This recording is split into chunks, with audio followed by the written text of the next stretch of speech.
So this piece, I think, is just such a fantastic piece for fingerstyle guitar technique. In classical music, they have what you call etudes, which etude means study. So you have these studies that are written for, I mean, basically every instrument that kind of prioritize focusing on a particular technique or difficulty of the instrument, you know, in a musical form, in the sense of a piece. And you have short studies, you also have very long studies, like concert studies. So they might tackle a specific issue or, you know, maybe many issues. Could be something musical too. Doesn't have to be something just technical. Making something happen. I look at, if you're going to play this, of course it's a bass solo, but if you're going to play it on fingerstyle guitar, which I couldn't say I wouldn't recommend, it's a fantastic study. And I wanted to go ahead and record this piece and get it out, but I'm going to be playing this thing for a long time. There's so many different ways to look at it, and I think there's a lot of beneficial technique to be found in this amazing piece of music. Cliff Burton is my favorite member of Metallica, even though, you know, we've only got 3 albums of his playing to work with. He's always been my favorite member, and sure miss him for sure. You know, his death is just one of those things. But there's so much music packed into this solo. It's just unbelievable to me. And it's in a venue where, since he's a metal bass player, and a lot of people aren't even going to look at it, but then those people will just miss out. So I'm going to break it down into 3 different areas. If I just had to pick 3 that I'll talk about here, that hopefully you can use for your own studies. The first is a big, fat, deep rest stroke sound. You can really use this piece to find that and to cultivate it and to practice using it in a variety of scenarios. The second is string crossings. And based on the technique that I used, you know, based on sound choice, which was IM rest stroke for the whole thing except for the end, you have a lot of string crossing challenges in this piece. And of course you can practice your string crossings, but why not use a great piece of music like this to practice them, okay? String crossings. A few other little technical things I'll mention, but as far as difficulties, I think string crossing is the biggest one. The third area may or may not apply to you, but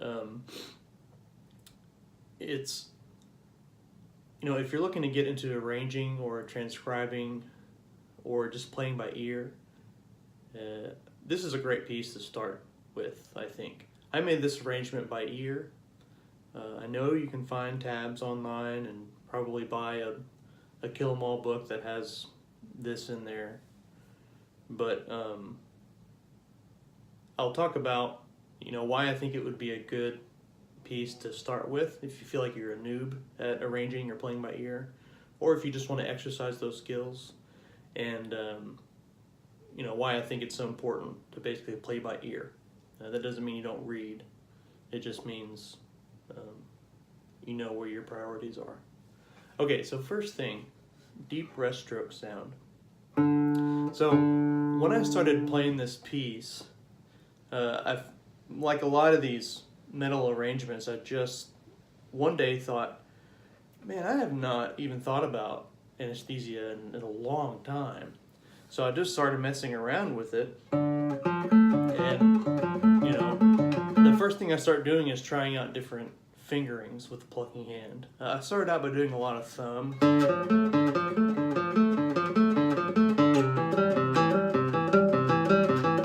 which I think is a good way to play it. I decided though that I think the best way to optimize technical study in this piece is to choose the technique of a big fat rest stroke. Okay, if you don't know what a rest stroke is, it's when you push into the string so that when you finish the stroke, your finger is touching the string behind it, behind the one that you blocked. Okay, you can get a very deep angle like this, and if you play fingerstyle guitar, if you play classical guitar, it's a sound that you definitely want at your disposal. A big deep sound.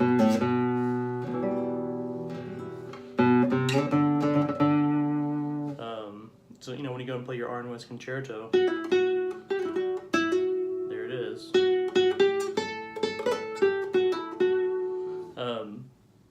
And you can really use this piece to develop that. That's the sound that I settled on because, you know, I know that this is a piece for electric bass, and I'm playing it on classical guitar. However, the most obvious correlation that I think I can make is sound. Yes, I know that the instruments sound very different, but I still have to choose a sound. And what sound could I choose except the one that sounds most like the sound in the original piece, the one that makes it sound in context the most, and as close as I can get to that, that's the sound I'm going to use. So you could play this piece by throwing in the thumb, by doing free stroke where you don't rest, a different angle, and it's much easier to play. And that might be well, that's a good area of study for free stroke. But when I think about how I want this piece to sound, I thought that the thick, big rest stroke and trying to get that was most appropriate.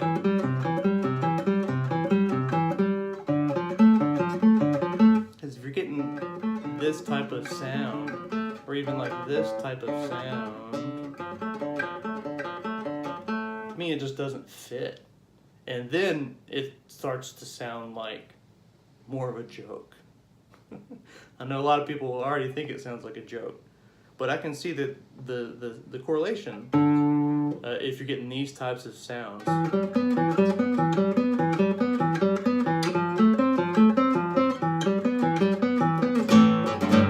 Okay, so you know, it's more like lesson type conversation on how to get a sound like this. But I'll give you a few things just to kind of work with. You want to use your big joint of your finger. Okay, this guy and this guy. I use I and M for this. Okay, that's probably the strongest in a lot of people's hands. Although I and A might be good for other people. For study, I would play it through I and A. But for rest stroke, I would recommend let the big joints drive the train. Okay. Yes, you use this one, and I think yes, you use the tip joint too. But those guys don't drive the train. Okay, this guy does. That'll give you, I think, the deepest sound. Something else to consider is angle that your finger attacks the string. Okay. So look how much angle can be found if I just go this way. Okay. Now there's also this way angle. And then there's kind of like combining them. Okay. So you want to find the angle where you can just push the string. Feels like it's in towards your body for me.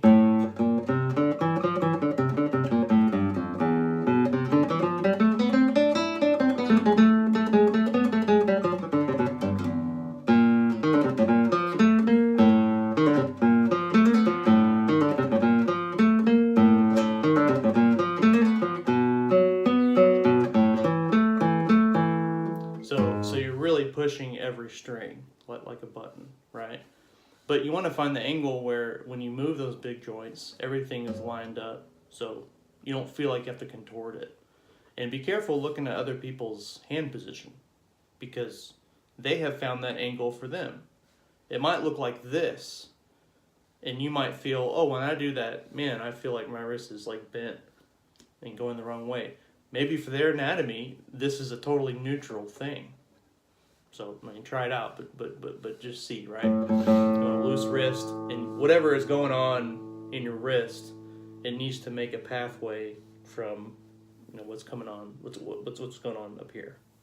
So you don't want to do anything that's going to interrupt that. You just want to let it flow. So that's what you want to find. One more thing I'll mention is really important, is playing spot on the tip of your finger. Okay, so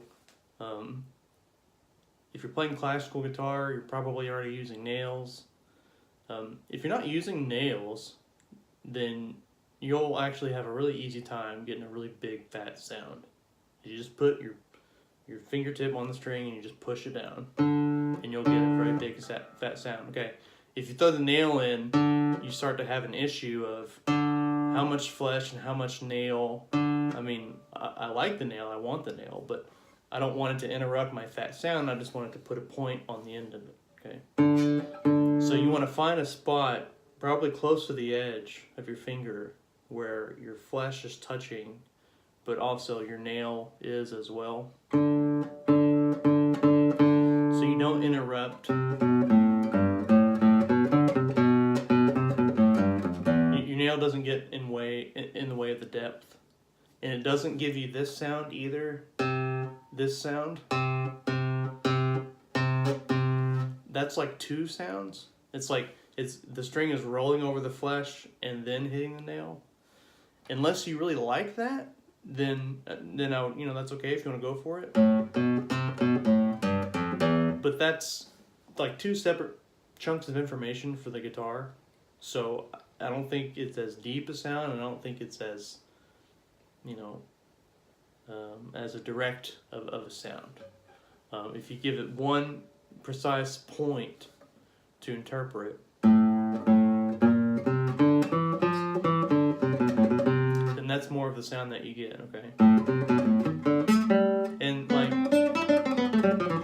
in the piece I probably did some of these, but they were mistakes. I didn't mean to. I was trying to give a very precise point. And that's part of the study of this piece. Even though you get all this acrobatic stuff going on, can you always land on that spot?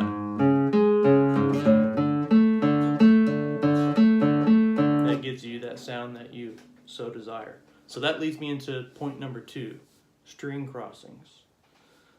So if you're doing anything like melodic or anything like a scale, string crossings become an issue.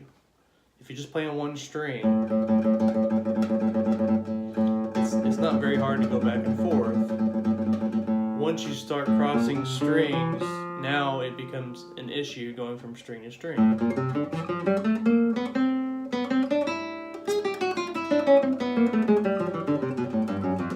So something that you want to study and hopefully make as comfortable as it can be. If you play this whole piece with, let's say, an I and M alternation, it becomes a string crossing monster. And it really presents scenarios where I would really never actually use just a 2-finger pattern unless I just wanted to study that. And I kind of went back and forth about it, because all this stuff,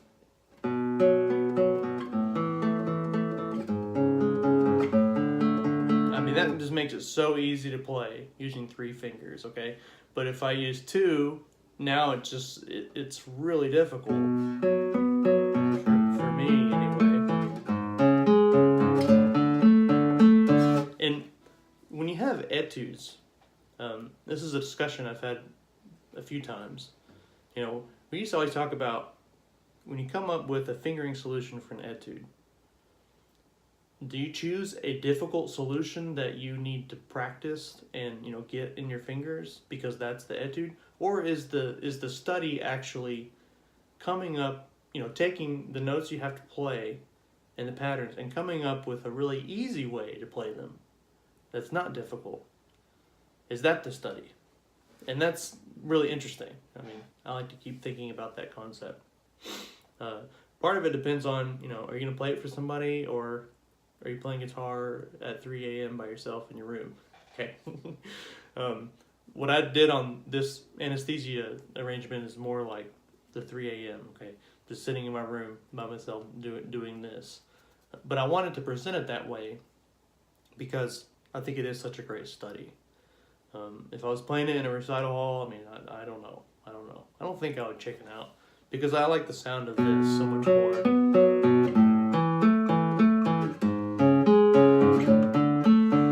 If you don't do that, not that this sounds bad, but it's very different, very different. And the ringing over, that doesn't sound like the piece to me. So, the very beginning of this piece, this part,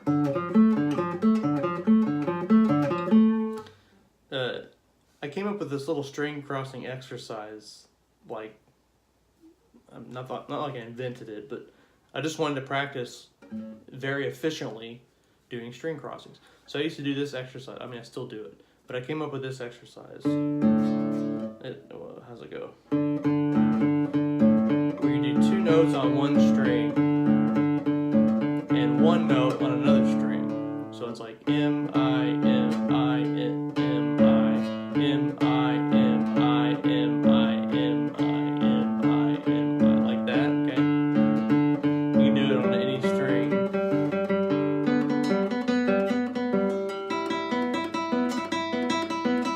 And the goal is to get used to doing that a lot, okay?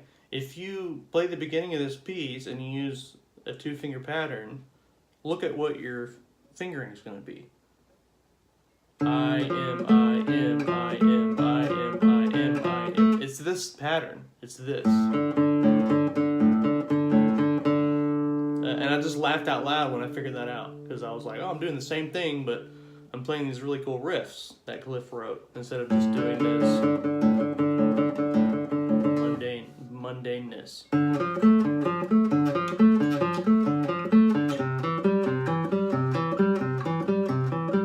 And in studying this piece, I would just sit with the figure and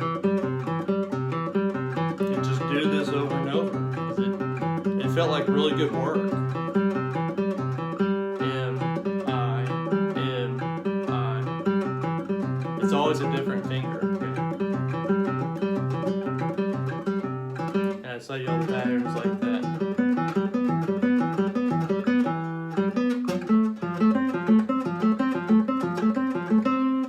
And that's where the string crossing challenges just kind of begin. When you get to these wider arpeggios,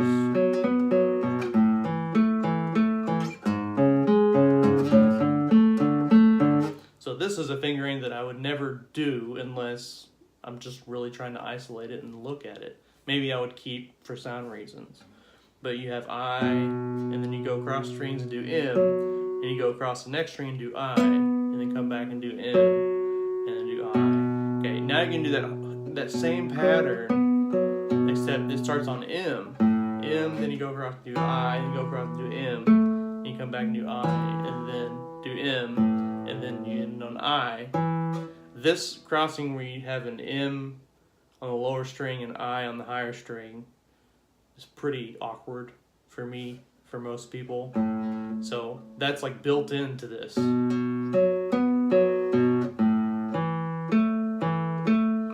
Here it is, M, I, M, I, M. So you're doing this, M, I, M, I, M, I, M, I, M, I. Which is, again, it's a weird thing I would practice. I just never thought it would actually come up in something I was playing. So these are great for string crossings.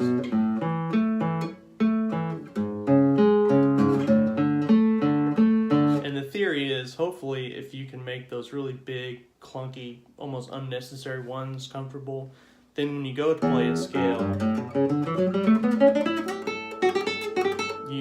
they're not a problem.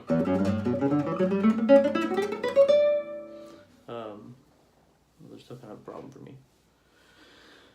The funny thing about this is, so I was trying to come up with a way to play it, and I thought, well, I have no idea how Cliff played it. I'll see if I can find a video of him playing it and look at his fingering. So sure enough, you can go on YouTube and there's videos of him playing it live. So I thought, I wonder what he does, you know. And he like one fingers the whole thing.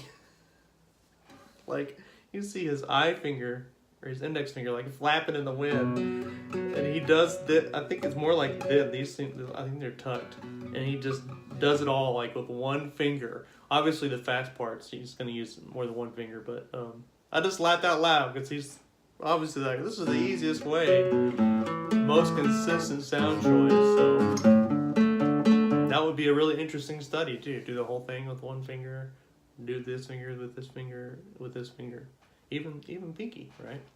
I guess that's the concept if you're gonna play it with the thumb. This is a way that I've studied it already and thought about performing it that way. You can also get pretty deep sounds with thumb.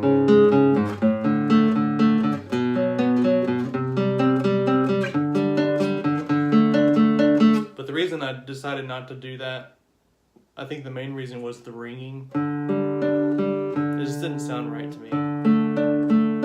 Because if you do rest stroke, it's going to cancel those out. Most of them. And I thought that sounded more like the piece.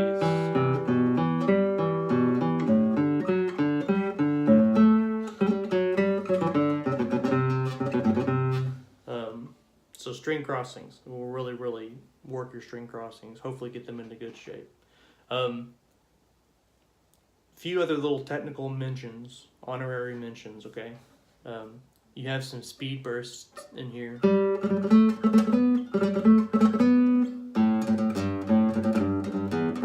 Yeah. Which I still need to work on. And usually when I practice speed bursts, I do them in odd groups, like in groups of 5. So you always end on a different finger. So these groups of 4 are actually, I really had to work on them. I would just do things like,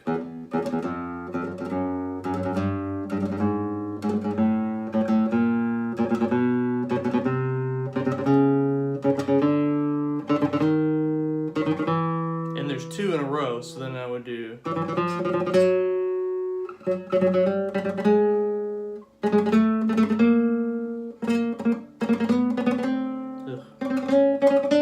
and then you have to figure out, would I rather do M-I-M-I or I-M-I-M?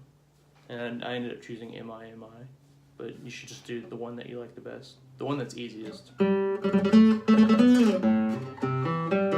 this one.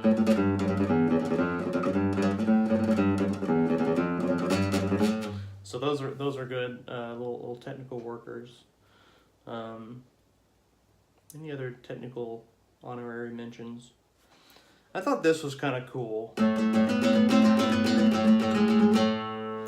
I did a bunch of different patterns for this.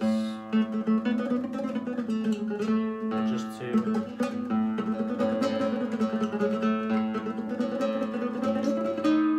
Or even thumb. And I was still trying to practice one up when I realized I just didn't think any of them sounded right. When Cliff does that part, it just sounds like distorted chaos. You can't even really tell what's going on. It sounds like he's strumming the open string with this melody too. So that's what I ended up doing. All this is, and you can use this, is why I'm pointing it out. Put my thumb on the 6th string so I never hit it. I'm gonna play the open 5th string. I mean, I might hit it, but so it doesn't ring. Okay. Don't hear it. I'm actually hitting it. But you just don't hear it like this. You have to fret the melody here. And then I'm angling the raschiato here not to go across all strings, okay? But I'm pulling it back a little bit so that ideally it only hits this string and this string. Okay, really for power and clarity. And then I have a safeguard in place because I am going to hit this third string at least, if not the second one too, on accident sometimes. So when I'm fretting this fourth string, I'm slightly leaning back with whatever finger I use to fret so that the third string is touching the back of that finger and it's muted. Maybe the second one too. Yeah, well, the first one, why not? Okay, so now I'm purposely trying to show you and hit all the strings, but you only hear these two ringing. And I don't just strum with abandon because I want the focus to be on those two strings, but I realize I'm probably going to accidentally hit another string just because of the way that the technique is. It's just a safeguard. So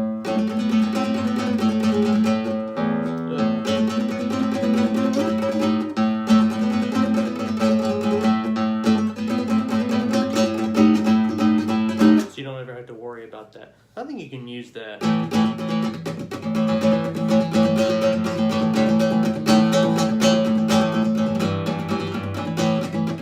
To hit notes that you want to hit and to not hit notes that you don't want to hit. And this leaning back thing, it's like bad classical guitar technique because you're supposed to always fret a note with a curled finger so that the string behind it can ring, which is great, makes sense unless you don't want that. So you can use that. This string is not sounding because I'm leaning back here.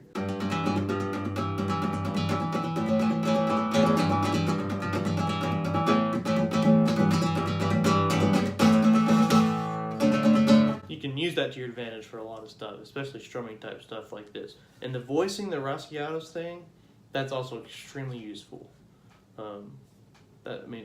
Flamenco players do that all the time. If you're gonna do a rasguado on a chord, you can play all the strings, or you can change your angle, and you can only hit some of them. Right? It just depends on what you want.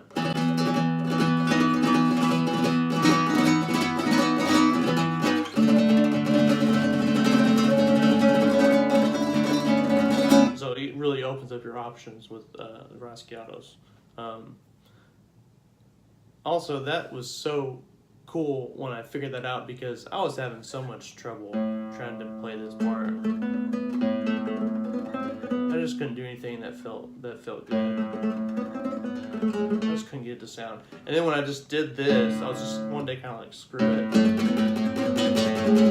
And not only did it feel good and it felt accurate, but it sounded more like the piece because he's not doing anything like clean and neat whatsoever there. He's just pounding away. So it made a lot of sense. So that's an honorable mention for the technique. The third area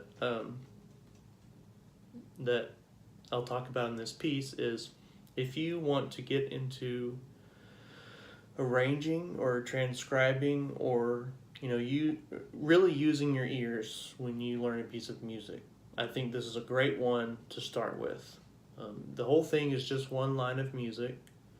If you're a guitarist like me, okay, obviously this is on bass, so everything will sound up one octave, but it's easy to recognize, okay? Once you find the starting point especially, is where it starts.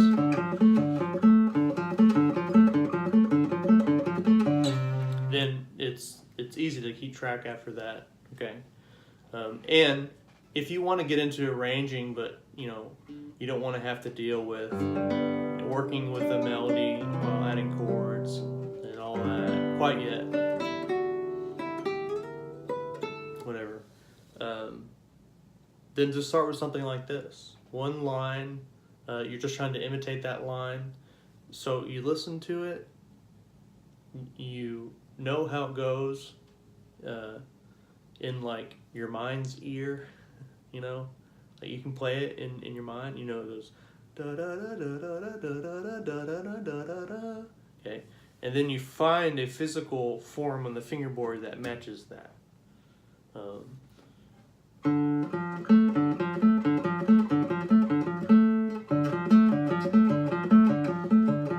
you find a way to play it. Okay, you find a fingering that works. You find a technique here that works, and you put it into shape that way. That's how I made this arrangement, and I call it an arrangement because of all the choices that had to be made. All the fingering choices I had to make. Right away, you have a choice. Open 4th string or 5th string, 5th fret. What do? You can do this, or you can do this. Okay, and I have no idea what Cliff does. I did this because the patterns after that, you have to do that pattern anyway. 1 note on the 5th string, 2 in the 4th string. So I just wanted to keep it the same. And these, okay, the same. Alright, and I'm really not worried about avoiding the string crossings because they're going to come up anyway, so that really wasn't a priority. But you've got to do that. Okay, here, I don't know.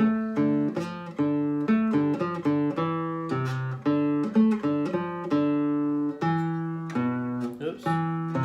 There's so many different fingerings you can do.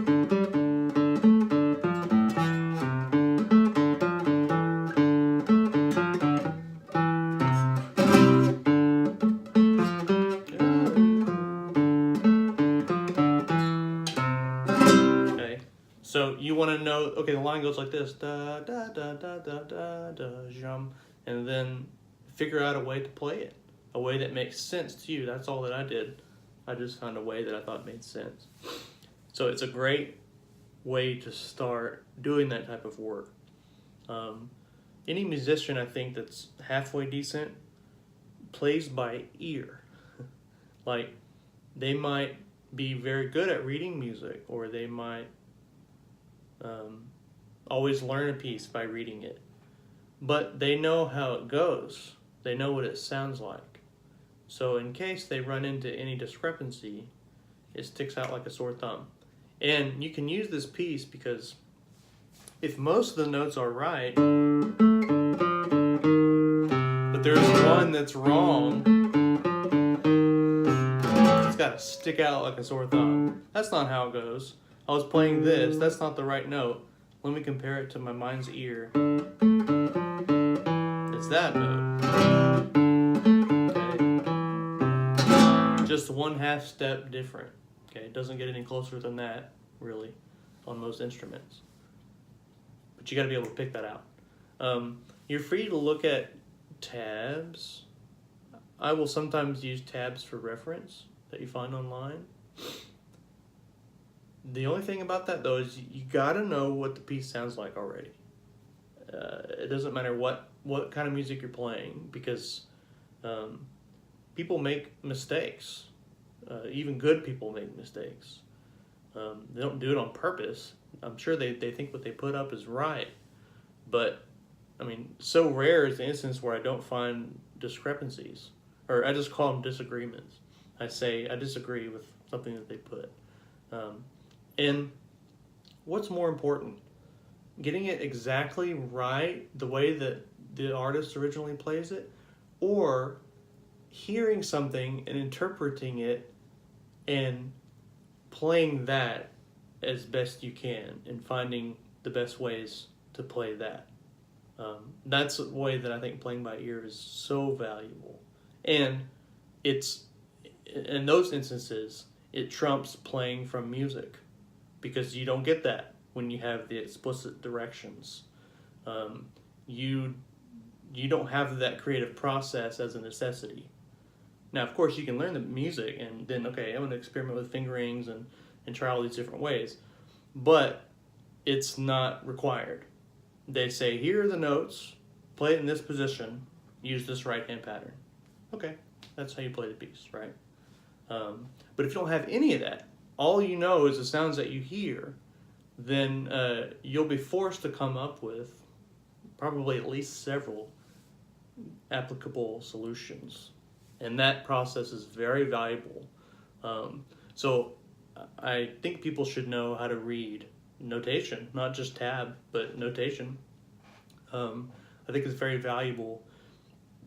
There's a lot of types of pieces that I will only learn from notation, but I already know what they sound like before I start. So I don't lose that, you know, creative input. But this would be a great piece to start if you want to start working your ear. It is a challenge. It's not going to be an easy thing, but you can do a lot of development. So I'm going to have a step-by-step tutorial of this piece on my Patreon page. And if you want to be a patron, then I love you and I thank you. I could use the support. But if you look at the video and you say, okay, this is what he did, so I'm learning all the steps, this is how I play it, that's going to be the fastest way to learn it, the way that I have played it, but it's not going to be the most beneficial way. The most beneficial way is if you sit down with your stereo or your computer, whatever, with your guitar and with your ears, and say, I'm going to try and figure this thing out, note for note. I'm going to start from the very beginning, even if it takes a while, okay? Then you go look at the tutorial and see, well, he did this there, he did this here, and you can compare. There will be some things where you're like, oh, that's easier. There will be some things where you're like, no, I'm doing this different and I like the way that I do it. It makes more sense to me. And that's great. You should find those areas for sure that you're confident in. So I'm more than happy to help you out. It's just, as a teacher, I can't not say, man, figure it out yourself. Even if you make a bunch of screw-ups, good for you. Let's say that you go through the whole piece and you only have 60% of the right notes. You've learned a lot. And as long as you go back and fix the notes, then look at your materials, the next time you do that, you're not going to have 60% wrong notes. You're going to have a much lower percentage, and then after that, and then after that. So most people are too afraid to even try. They want to know how to do it right, which is good, but they don't want to go through that difficult process. If you are one of those people, then I applaud you. You're going to learn a lot. And if you keep doing that, before long, you won't have any issue playing the right notes and doing the things that you want to do. You're gonna get it figured out in your own processes. You're teaching yourself how to learn something. It's very valuable. Okay, so that's all I have to say about this piece. But like I said, I'm gonna keep playing it, keep finding ways to study it, and I hope you also find a lot of ways to study and benefit your technique and your musicality from this piece. So thanks for watching. Hope to see you in another video. Take care. Bye-bye.